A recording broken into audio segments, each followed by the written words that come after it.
Telangana RTC Hyderabad ప్రయాణికులకు సరికొత్త సౌకర్యాన్ని అందుబాటులోకి తీసుకువచ్చింది.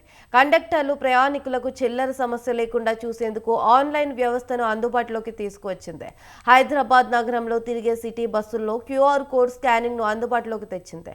దీంతో యూపీఐ పేమెంట్స్ చేసి ప్రయాణికులు ఎంచక ఎలాంటి ఇబ్బందులు లేకుండా ప్రయాణించవచ్చని ఆర్టీసీ సంస్థ తెలిపింది. త్వరలోనే మరిన్ని చోట్ల ఈ సేవలు అందుబాటులోకి తీసుకురానున్నట్లు ఆర్టీసీ ప్రకటించింది.